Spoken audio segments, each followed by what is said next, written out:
welcome all of you. Welcome students, welcome teachers, welcome parents, welcome local people who just love poetry, especially my students who showed up. Thank you for coming. I am Kathy Holmes, and I coordinate this local event. I'm really excited about the finals here and excited very much to hear all of you recite. I teach English here at the College of Charleston. I am Poetry Out Loud's biggest fan, and I think that you will feel the same way I feel after you experience this event. It is just a lovely interlude. I don't care what's going on out there. We will experience 1.5 hours of just effort and beauty. And so I would like to thank all of you for what you will do for us. Thank you to the teachers, most of you are out there, for supporting the work. Thank you for the students for putting in the work. And you will see how lovely it is. If you've not been here before, I think that you'll feel the way I feel when it's over. Thank you to the Dean of the School of Humanities and Social Sciences. Gibbs, would you mind? This is Dr. Gibbs Knott. I hope that you just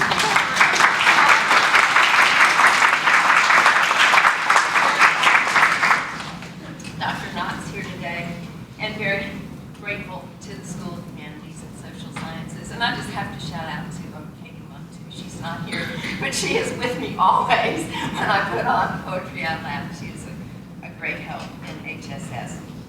I also want to call your attention to Dr. Myra Seaman, who is chair of the English department and also a great support and wonderful person.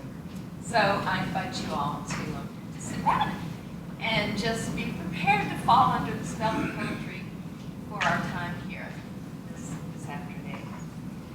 Before I get off the stage, let me just remind you of a few housekeeping sorts of things. Turn off your cell phones, pagers, anything else that might make any noise to disturb the students or the rest of us as we're listening. Even a vibrating phone will make a noise, so we don't want that to happen. I think you probably found the restrooms, but just as a reminder, they're outside the ballroom to the right by the elevators. The event is being video recorded. There's our video recorder back there. So I ask you not to move around too much during the recitations, or if you can not at all during the recitations, that would be great. I'll remind you that we are sponsored here by the Department of English and the School of Humanities and Social Sciences at the College of Charleston. We also have assistance from LILA, the Low Country Initiative for Literary Arts, and the Poetry Society of South Carolina. And this event is funded by a grant from South Carolina Arts Commission. See, I'm having to print this because I do not want to leave anybody out. We are so grateful for all the help and all the support from everyone. And it all pulls together to make something wonderful.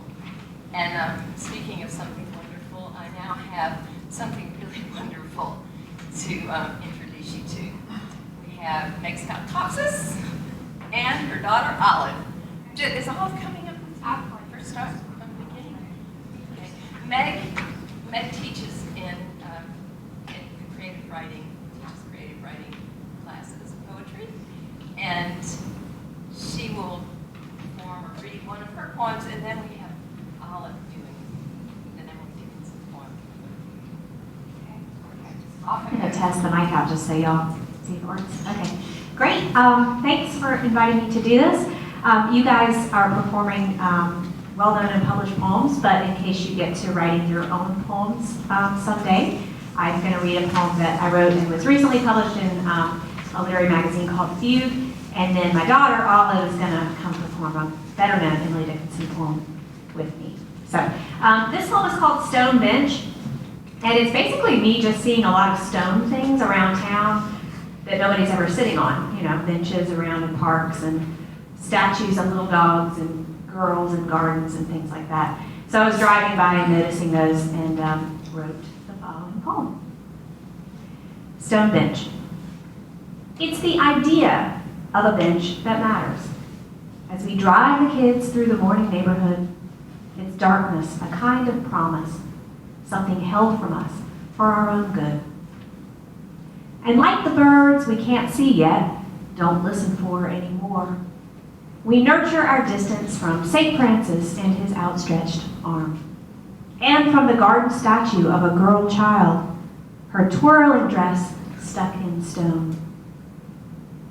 If we look at all, we want to weep, our eyes breathing steam from the coffee someone handed us in the commercial of ourselves on the way out the door.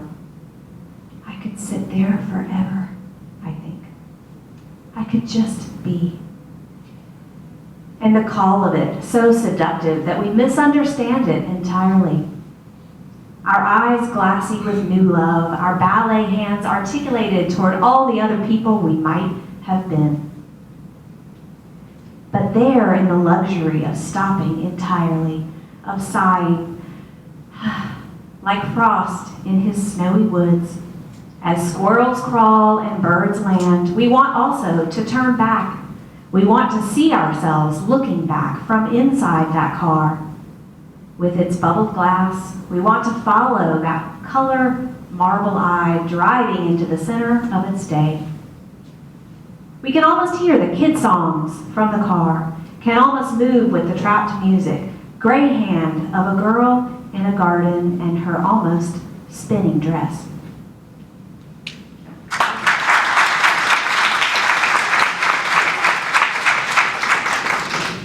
All right, this is Olive, and we're going to perform an Emily Dickinson poem about the power of words.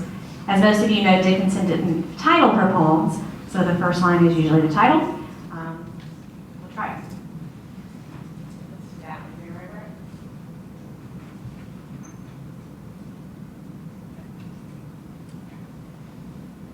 A word is dead when it is said. Some say, I say, it just begins to live that day. In this short life, it only lasts an hour. How much, how little is within our power?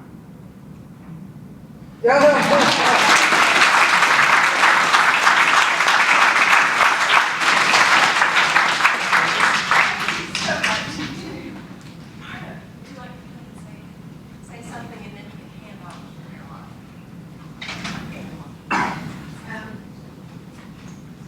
Well, that's a hard act to follow. No one with me, but thanks so much, Meg and Olive. And I'm Myra Seaman, I'm chair of the English department here. I'm so happy to welcome you all. This is such an easy thing for me to just sit here and enjoy all the work you've done and will be doing. And it's a great thing every year to look forward to this. So thanks to you all. I know Kathy is just thank you all. You're totally grateful for the opportunity to be a part of this. And I also want to take a moment to thank Kathy herself, Kathy Holmes, who's been organizing and running this show for us for some years now and doing such a wonderful job. This is her last year doing it. You know she'll still be around enjoying it because she can't stay away, but in any case, can we take a moment to thank her?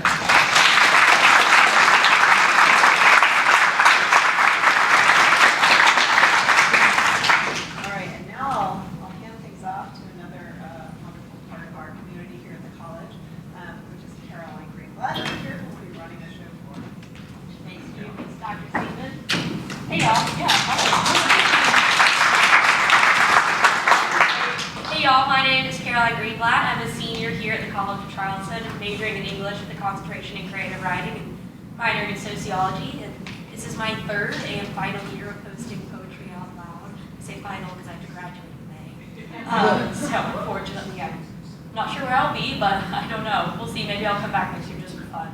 This will turn into my permanent job. So you would make that happen here. So anyway, I love this competition, and I'm so grateful to be able to spend the day with y'all today. Enjoy some spoken word. I'm a big supporter of written and spoken word, so it's just real great to be back here. Anyway, Good afternoon and welcome. For those of you who are not familiar with this program, Poetry Out Loud is a national recitation contest for high school students that was created by the National Endowment for the Arts and the Poetry Foundation in 2005.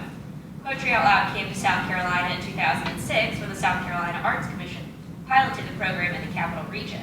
In 2007, the South Carolina Arts Commission decided to take the program statewide.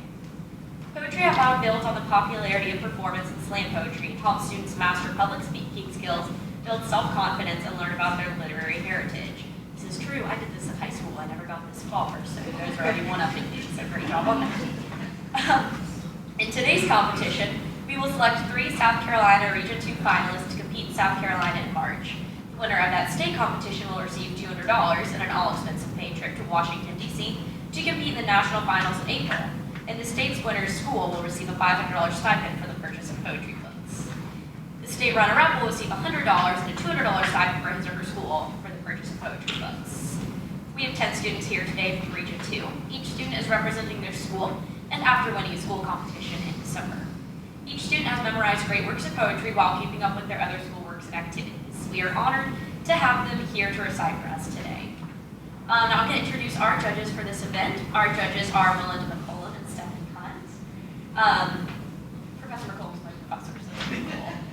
Anyway, Professor McCullough is the author of The Surprising Place, winner of the Juniper Prize for Fiction. Her stories have appeared in the Paris Review, which awarded her the Plimpton Prize, McSweeney's, ZYZZYBA. I don't know how to pronounce that, so I'm just going to read out the letters.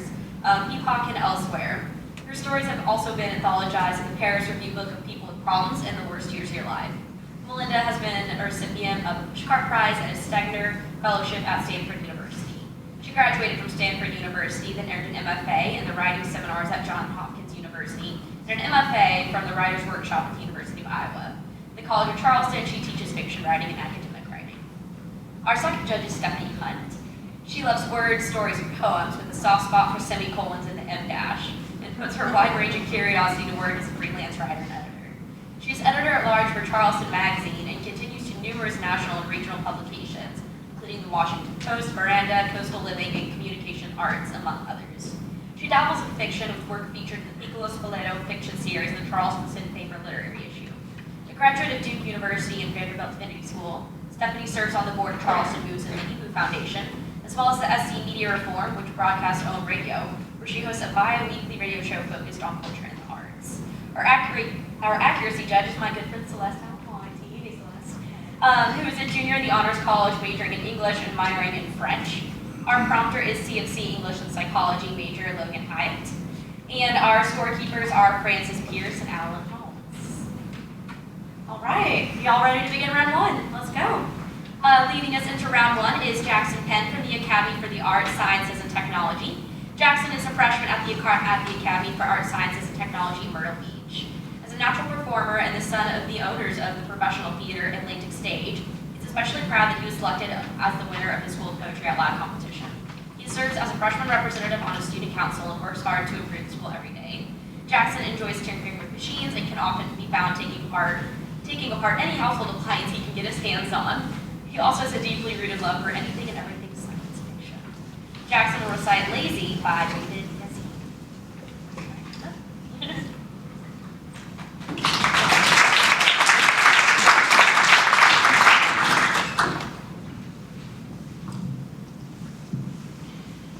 Hello, I will be reciting Lazy by David Yezzi.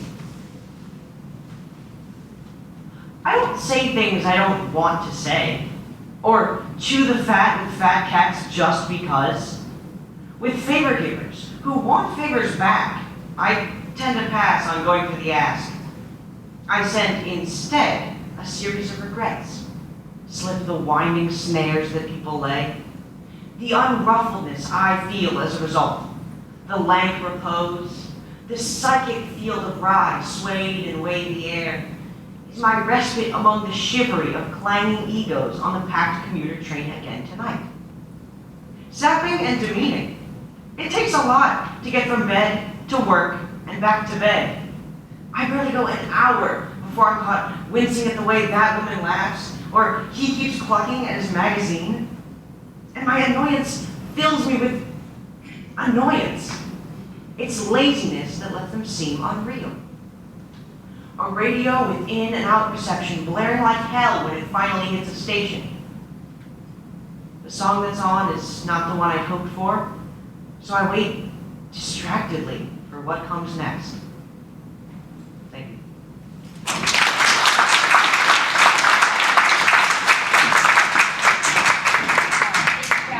Now we're going to hear from Leslie Wysong, freshman at Bishop England High School.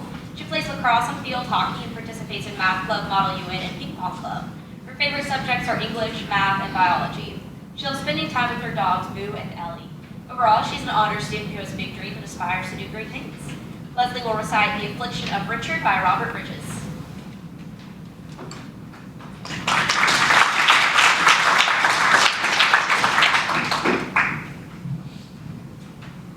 Hello, I'm Leslie Wysong, and I will be reciting The Affliction of Richard by Robert Bridges. Love, not too much, but how, when thou hast made me such, and dost thy gifts bestow, how can I love too much, though I must fear to lose, and drown my joy and care, with all its thorns I choose, the path of love and prayer. Though thou, I know not why, didst kill my childish trust, that breach with toil did I, in spite of frighting schemes with which the fiends of hell blaspheme thee in my dreams. So far, I have hoped well. But what the heavenly key, what marvel in me wrought, shall quite exculpate thee? I have no shadow of thought. What am I that complain? The love from which began my question, sad and vain, justifies thee to man. Thank you.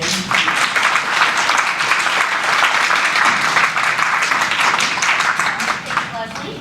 Now we hear from Mina Balachandran, a student at Cavalry Christian School and an artist. She's an avid reader, enjoying the spice of variety of literature and Sri Lankan cuisine. She also loves to paint oils, play piano, and write plays. Mina will recite Envy by Mary Lamb.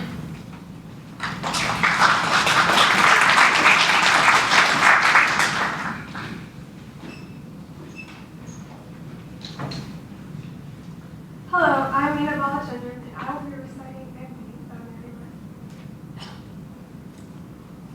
This rose tree is not made to bear the violet bloom, nor lily fair, nor the sweet mignonette.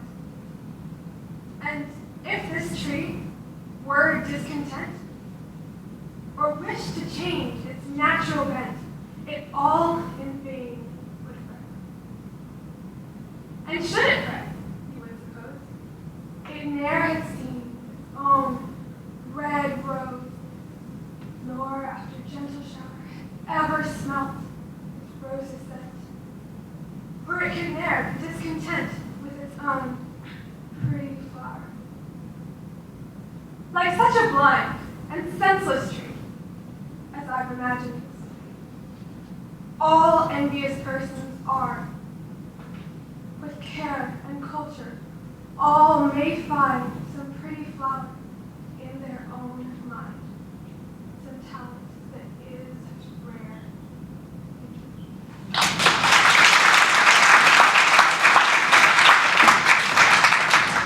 Stina. Our next contestant is Carson Stelling, theater major at School of the Arts in 6th grade. She is acting in productions of A Midsummer Night's Dream, Memorandum, and Like I Am. Outside of theater, she's passionate about art and community activism. She plans to major in art history next year. Carson will recite Not for That City by Charlotte Neal.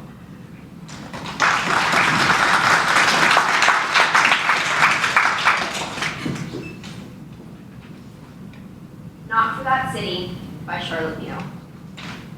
Not for that city of the level sun, its golden streets and glittering gates ablaze. The shadeless, sleepless city of white days, white nights or nights and days that are as one. We weary when all is said, all thought, all done. We strain our eyes beyond this dusk to see what, from the threshold of eternity, we shall step into. No, I think we shun the splendor of that everlasting glare, the clamor of that never-ending song.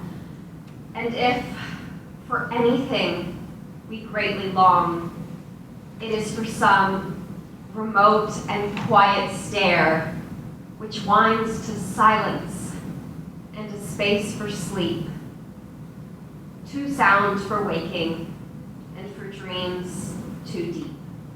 Thank you.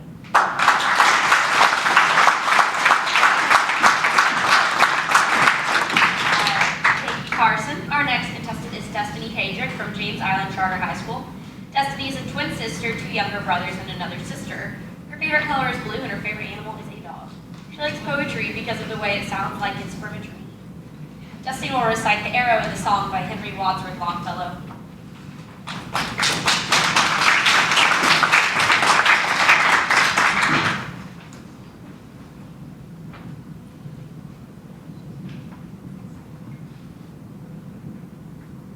Hello. I shot an arrow into the air, and it fell to earth, I knew not where. For so swiftly it flew, the sight could not follow it in its flight. I breathed a song into the air, it fell to earth, I knew not where. For who has sight so keen and strong that it can follow the flight of song? Long, long afterwards, in an oak, I found the arrow, still it broke. And the song, from beginning to end, I found again in the heart of a friend.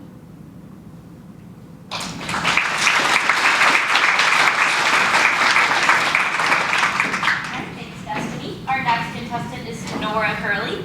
Nora is in the 9th grade at the Low Country Montessori School. Born in Savannah, Georgia, she currently lives in Estill, South Carolina, with her mom and 5 siblings. Favorite subjects are writing and history. She participated in the Pat Conroy Literary Center summer program last summer and had 2 poems published in their literary anthology. Occasionally, she writes for the Hampton County Guardian. Nora's future career goals are to attend the Governor's School for Writing and to eventually become a screenwriter. She also enjoys animation. Nora will recite Sonnet 18, Shall I Compare Thee to a Summer's Day by William Shakespeare.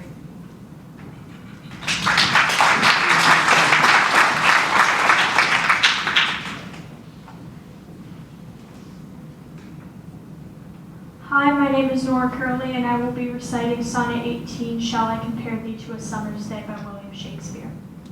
Shall I compare thee to a summer's day? Thou art more lovely and more temperate. Rough winds do shake the darling buds of May, and summer's lease hath all too short a date. Sometime, too hot, the eye of heaven shines, and often is his gold complexion dimmed, and every fair from fair sometime declines, by chance or nature's changing course untrimmed. But thy eternal summer shall not fade, nor lose possession of that fair thou owest, nor shall death brag thou wanderest in his shade, when in eternal lines to time thou growest. So long as men can breathe, or eyes can see, so long lives this, and this gives life to thee. Thank you.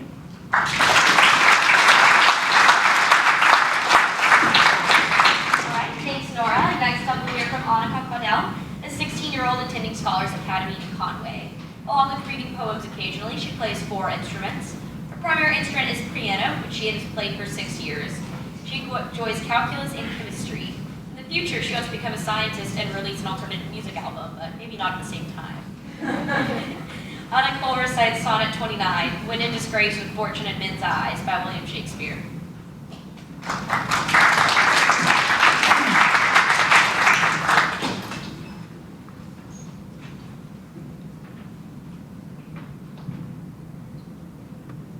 I'm Anika Hodel, and I'll be reciting Sonnet 29, When in Disgrace with Fortune in Men's Eyes by Mr. William Shakespeare. When, in disgrace with fortune and men's eyes, I all alone believe my outcast state, and trouble deaf heaven with my bootless cries, and look upon myself and curse my fate. Wishing me like to one more rich of hope, featured like him, friends possessed, desiring this man's art and that man's scope, with what I most enjoy, contented least. Yet in these thoughts myself almost despising, haply I think on thee, and then my state, like to the lark at break of day arising from sullen earth, sings hymns at heaven's gate. For thy sweet love remembered such wealth brings, then I scorn to change my state with kings.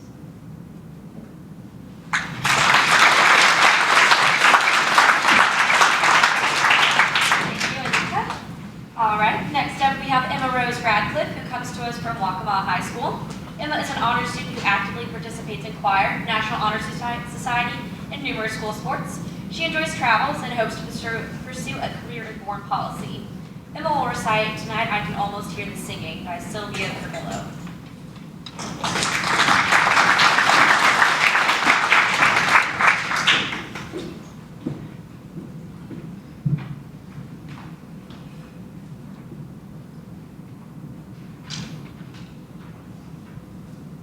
Tonight, I can almost hear the singing by Sylvia Carvillo.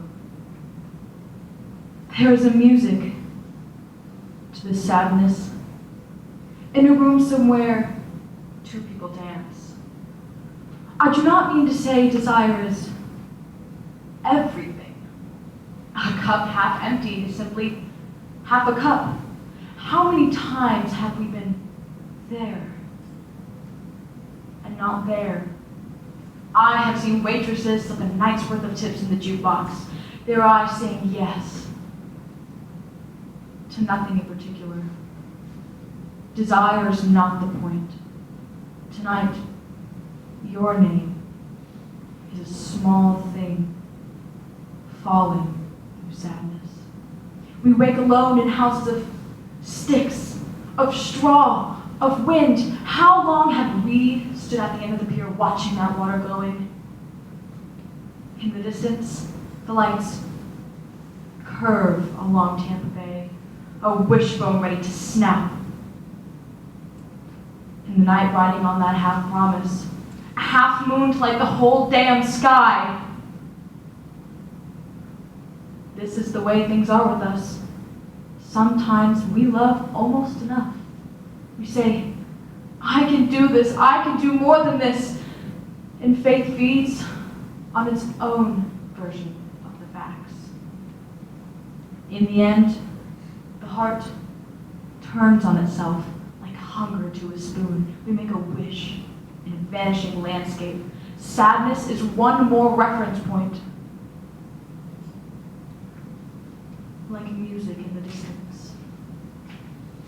Two people rise from a kitchen table as if to dance. What do they know about love?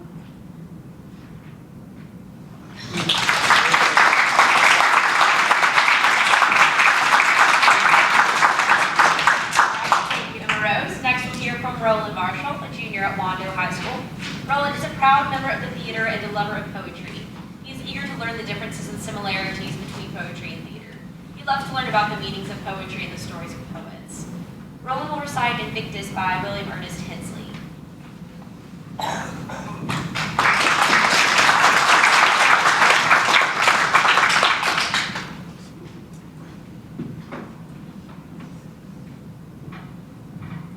Invictus by William Ernest Henley.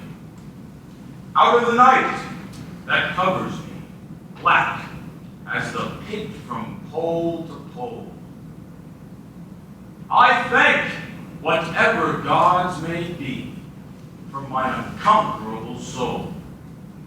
In the fell clutch of circumstance I have not winced, nor cried aloud. Under the bludgeonings of chance my head is bloody, but unbowed. Beyond this place of wrath and tears loom from the horror of the shade, and yet the menace of the years finds and shall find me.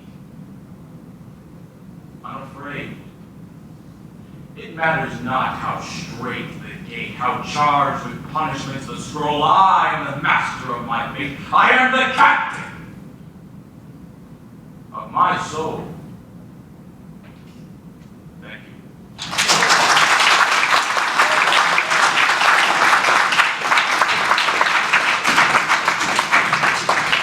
All right, thank you. This concludes round one. While our scores are being tabulated, we'll have a short intermission.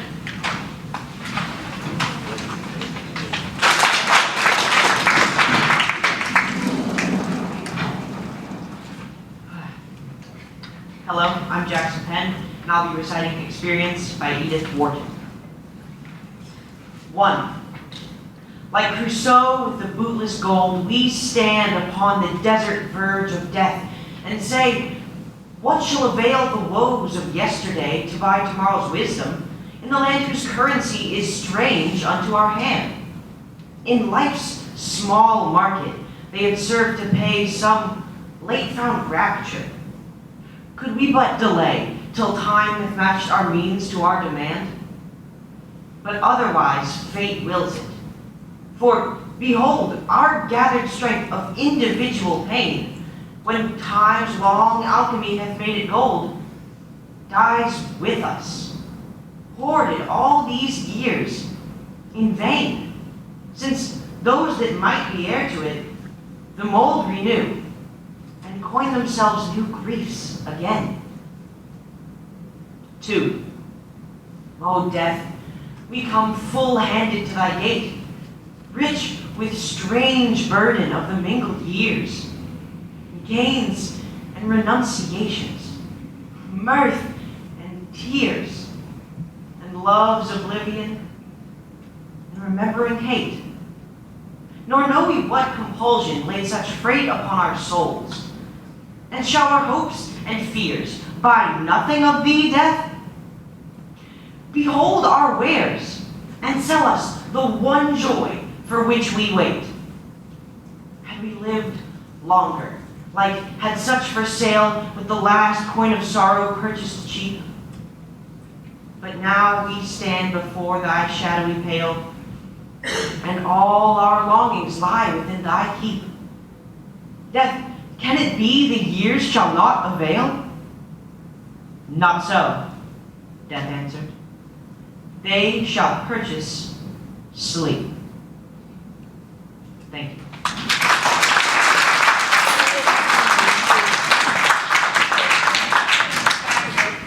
Next, we'll hear from Leslie from Bishop England. Leslie will recite Domestic Situation by Ernest Hilbert.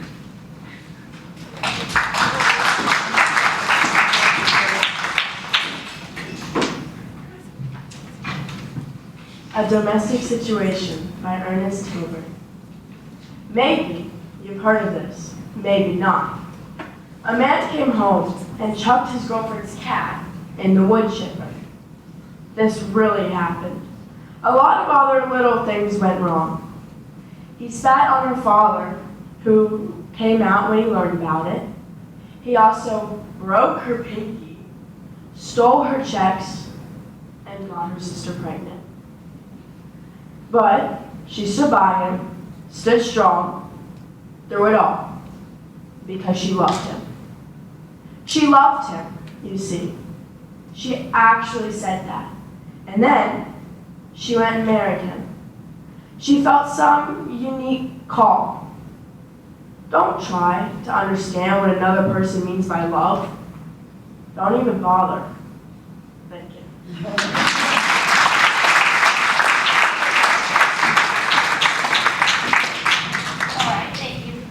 Next, we have Nina from Calvary Christian School reciting The Bookshelf of the God of Infinite Space by Jeffrey Skinner.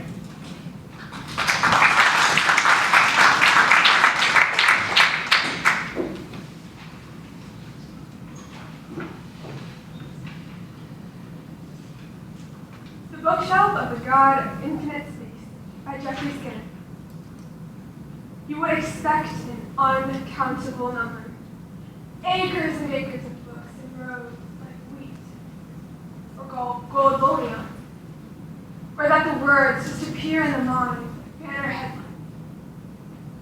In fact, There is one shelf holding a modest number, 10 or 12 volumes. No dust jackets, because no dust. Cover is made of gold, or skin, or golden skin, or creosote, or rain-soaked macadam, or some mix of salt and glass. You turn a page and mountains rise, clouds drawn by children bubble through the sky. You are 20 again, trying to read a map dissolving in your hand. I say you, and mean me. Say God, and mean librarian, who, after long research, offers you a glass of water and an apple. You, grateful to discover your name, a footnote in that book. Thank you.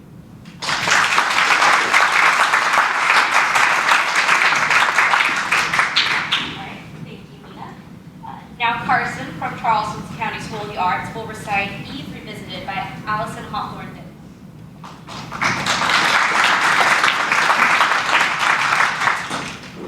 Eve Revisited by Allison Hawthorne Denning. Pomegranates fell from the trees in our sleep. If we stayed in the sun too long, there were aloes to cool the burn, henbane for predators, and succulents when the rain was scarce. There was no glorified past to point the way, true and natural for the sexes to meet. He kept looking towards the heavens as if the answer were anywhere but here. I was so bored of our goodness, I couldn't suck the juice from one more pear. It's here, I kept telling him, here rooted in the soil, like every other tree you know. And I wove us a bed of its uppermost branches. Thank you.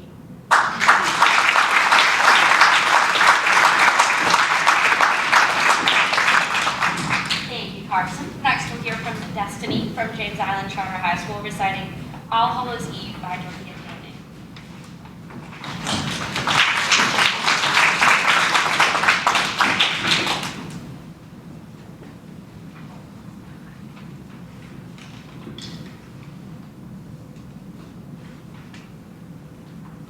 Be perfect. Make it otherwise. Yesterday is torn in shreds. Lightning's thousand sulfur eyes rip apart the burned beds. Hear bones crack and pulverize. Doom creeps in on rubber treads. Countless overwrought housewives' minds unraveling like threads. Try lipstick shades to tranquilize fears of age and general dreads. Sit tight, be perfect, swat the spies. Don't take faucets for fountain heads, drink tasty antidotes. Otherwise, you and the werewolf, newlyweds.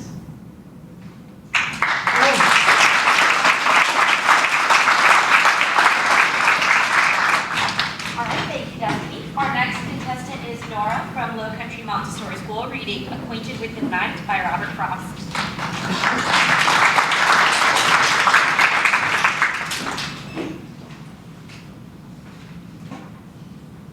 Acquainted with the Night by Robert Frost. I have been one, acquainted with the night. I have walked out in rain, and back in rain. I have outwalked the furthest city light. I have looked down the saddest city lane. I have passed by the watchman on his beat and dropped my eyes, unwilling to explain.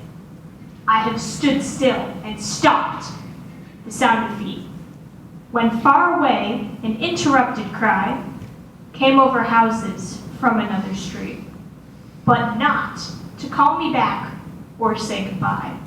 And further still, at an unearthly height, one luminary clock against the sky, proclaimed the time was neither wrong nor right.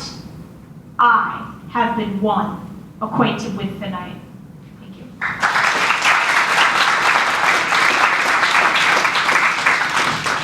Thank you, Nora. Next up, we have Anika reading Sonnet 55, Not Marble Nor the Gilded Monuments by William Shakespeare.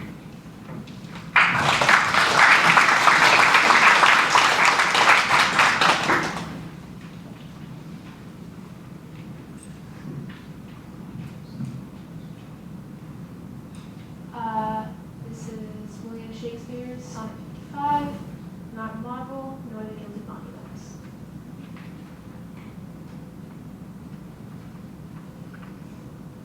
Not marble nor the gilded monuments of princes shall outlive this powerful rhyme, but you shall shine more bright in these contents than unswept stone besmeared with sluggish time.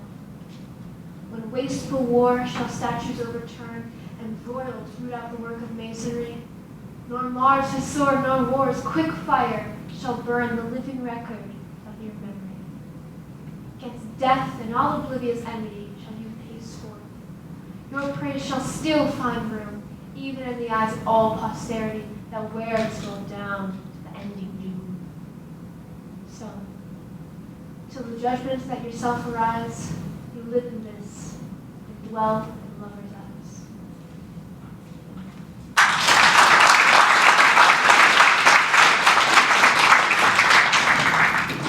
All right, thank you, Anika. Next, we'll hear from Emma Rose reciting Life and a Love by Robert Browning.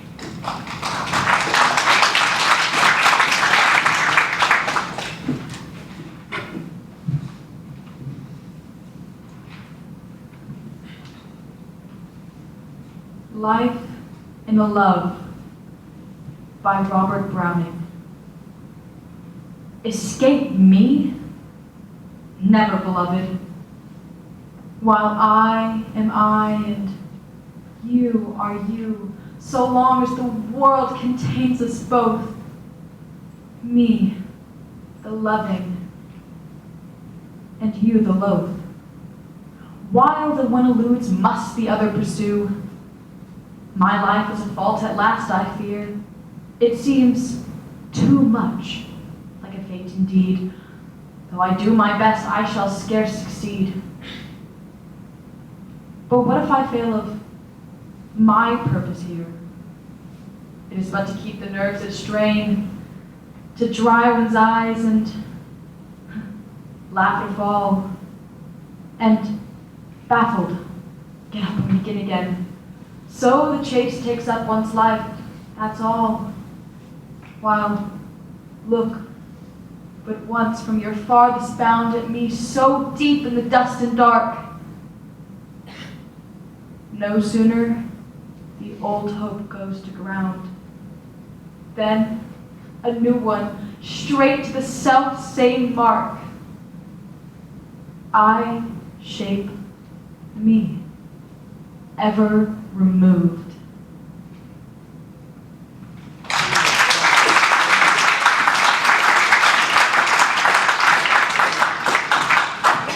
Thank you, Emma Rose.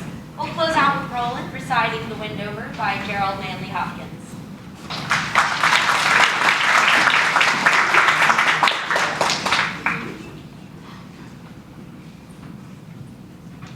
The Windover by Gerard Manley Hopkins. I caught this morning, morning's minion, kingdom of daylight's dauphin, dappled dawn, drawn falcon. In his right of the rolling level underneath him, steady air and striding high. There, how he hung upon the rein of a wimpling wing in his ecstasy, then off, forth on swing, as a skate's heel sweeps smooth on a bow bend, the hurl, and gliding, rebuffed the big wind.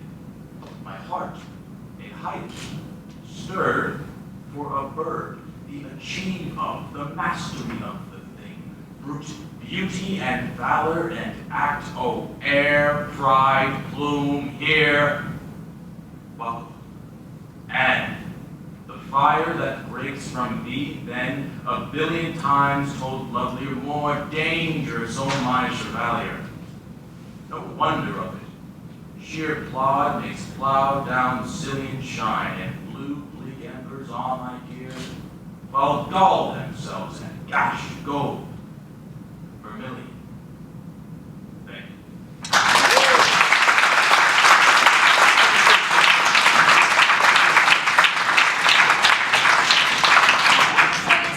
Round two, we will announce the finalists as soon as the judges have made their decision.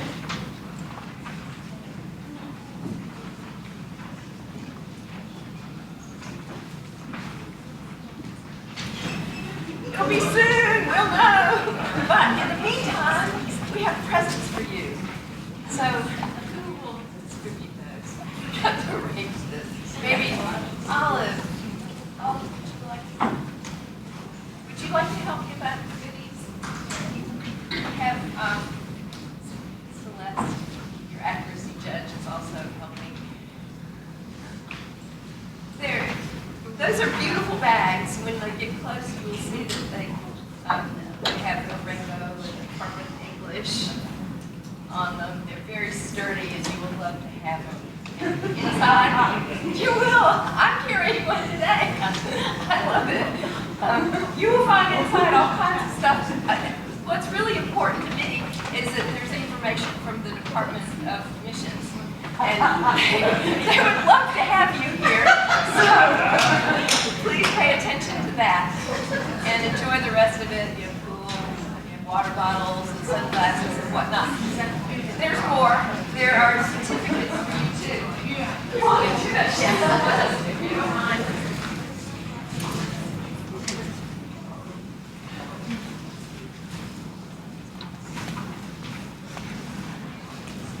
And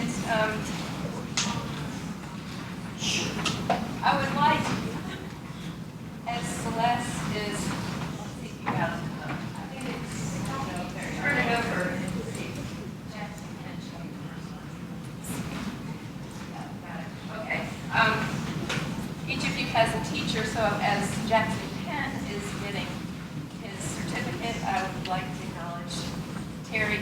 Is it Filippo or Filippo? Terry, where are you?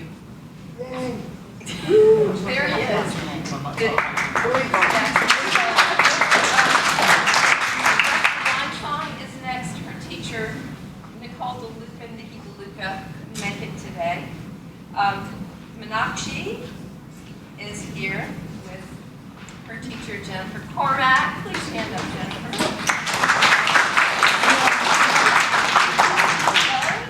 Is here with Dr. John Cusadas. Did I say that right? Is here with Carice or Cerise? It's Carice. Carice. Curley is here with Amy Bassett. Stand up. Radcliffe is here from Waccamaw High School with Bree Lawson. How are you, Bree? Patrick Barton over there. Wait. Okay, I know who it is. All right, standing up there. The judges. These are the people who judge you.